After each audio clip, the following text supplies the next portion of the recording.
million tons. Quarter first of 2020, it was still following the last quarter of 2019, but quarter 3 of 2020, the demand has really shrunk on rebar front. In March, when we all came into the COVID situation, there was real imbalance on supply demand. The lockdown has really put us a big impact on the region, and particularly in UAE. Construction activities were slowed down, cash flow was disturbed, and most of the banks started worrying about the situation. Well, we have seen the tough times in 2007, 2008, but this situation has never been experienced with mankind, because 2007, 2008, we had enough earnings till September 2008. But in 2020, the situation is totally different. We were all trying to meet the break-evens, and all of a sudden COVID had hit us hard. So the situation is very difficult as of 2020 while we are in this situation.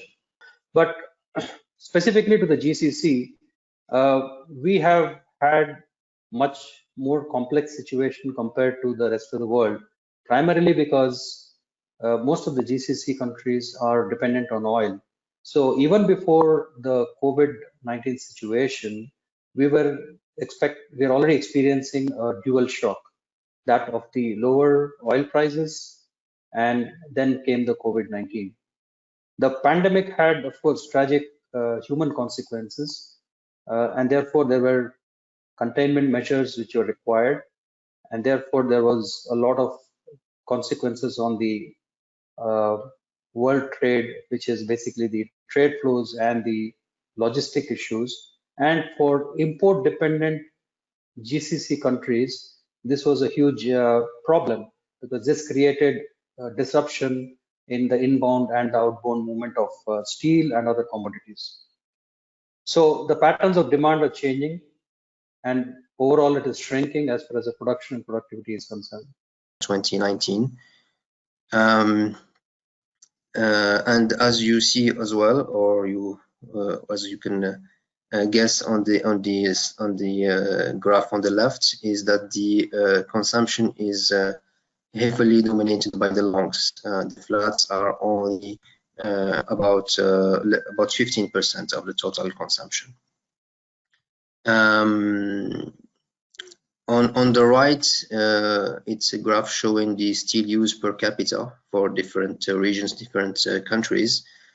And if we look at the 4 countries, they are all well below the world average, almost half of the world average consumption. Tunisia, Algeria, and Libya are all about the same level, between 100 and 120 or 30 kilos per capita per year. Morocco is lagging behind with only 65 kilos per capita and per year. So the consumption, as I said, is rather low. It's also not really increasing in the last few years. On the longs, of course, the longs consumption is driven by the construction, which of course is linked to the rate of or the percentage of people living in urban areas versus rural areas, which is one of the reasons why Morocco is a little bit behind the 3 other countries. And for the flats is more linked to the other uses and other industries. So the low percentage of flats compared to longs can also be explained by low industrialization in the countries, low local integration, and maybe also imports of finished products. Egypt also showed some good resilience, with the crisis of the COVID-19. If we look at the reserves, the net international foreign reserves, it dropped for sure, because everybody was having a lot of challenges in this tough period. So it dropped, in Q2 mainly, because if we look at Egypt was not among the early hit countries in the globe by COVID-19. We saw the tough time in Q2. wherein we lost some of our international reserves. It went down from 45 billion to 37 billion, but again, it's picking up in Q3 and it's now 38 billion. We don't have the big challenge with the foreign currency exchange. I mean, the local currency also showed, resilient reaction to the crisis. It weakened a lot, hit slightly higher than 16, so $1 turned to be 16.25, but again, it reversed back to 15.8. The total external debt also didn't raise. Actually, we used to pay back some of our installments by end of Q1. Yes, hello. So we wrote some of our we repaid some of the debt even by end of Q1. But I believe going forward, because we have some new loans from the IMF, the external debt will increase slightly. Also, the Central Bank of Egypt dropped the interest rate by 3% from 13.25 to 10.25, trying to help the industry and trying to reduce the financing cost.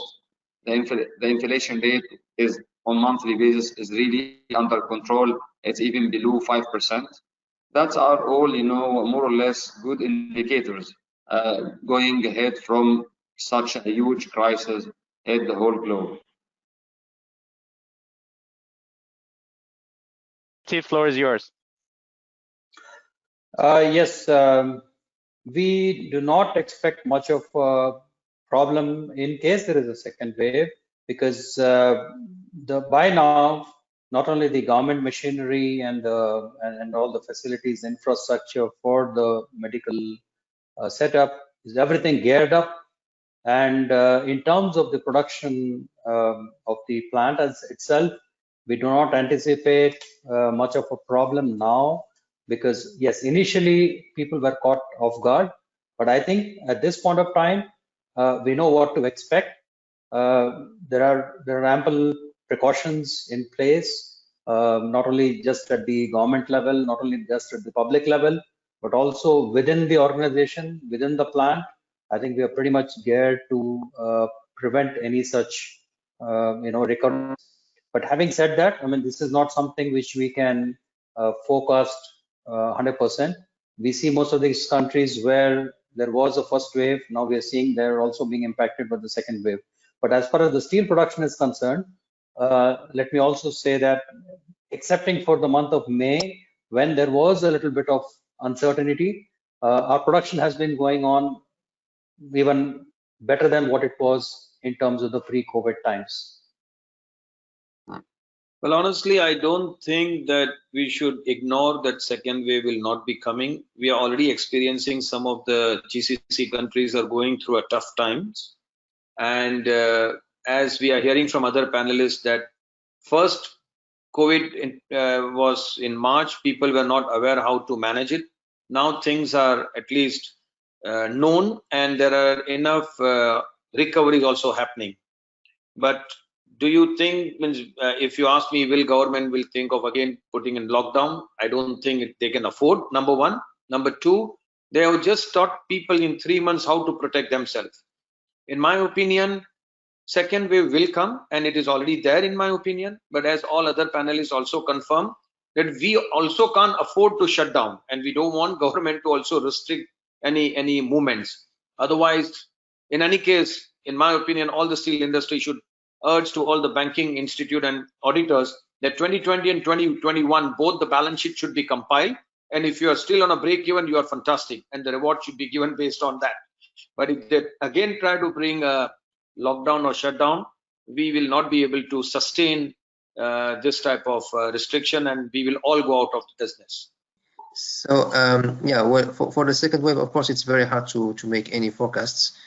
If I talk about Morocco, we are having a much higher wave than the one we had in March and April, with more than 2,000 cases per day and more than 40 deaths per day. The difference with the March and April is that now I think people are better prepared, and what's happening is some local restrictions. So in some places in the large cities, the schools, for instance, are closed, and and there are some restrictions on the public places. But I think that I don't think that there would be a really complete lockdown like the one we had for more than two months, which stopped all the activities. In the other countries, yeah, in Algeria, as I said, it's stable. In Tunisia and Libya, the number of cases are a bit increasing since end of August and September. But I think that the people are a bit learning to live with this virus, and as long as there is no big large spread, I think that the most likely scenario would be local restrictions, which would of course be a much different story, because if I talk about March and April, for instance, in Maghreb still we continued normal production in March and April despite the lockdown, because we had put in place all the preventive measures. The issue we had is that our clients were forced to stop, and so we couldn't sell. Now the situation would be different, because we don't expect the authorities to force businesses. There may be restrictions, but don't expect these to happen again. So as we it was hearing in the previous session from our Indian colleagues, discussing about India, it's like a learning curve. So definitely, if it happened again, or if we are having the second wave, I don't think it will be, it will be the same, I would say the same tough situation we saw at the first time. The first time with the surprise, it was really tough, and people, were panicking. The moment you have a panic, then you are not thinking wisely, you are not taking maybe the proper reaction. I would say that, I also feel a little bit it's different from one country to another, and even the virus. Okay, I'm not a very technical guy for this part, but it showed also to be maybe mild in some countries and aggressive in other countries. I would say North Africa will be doing more or less fine, even if we witnessed the second wave. And if you ask me also, it was not particularly the COVID-19 impact. Most of the countries were running, with low utilization percentage, even before, the COVID-19. So if you look at Egypt, we are ranging between 50 to 60% utilization only, and that is really before the COVID-19. So I guess even if there is a second wave, I don't think it will be impacting a lot the industry and the production utilization. We need to work on the demand driver and other stuff, even there is a second wave or not. That's my humble opinion.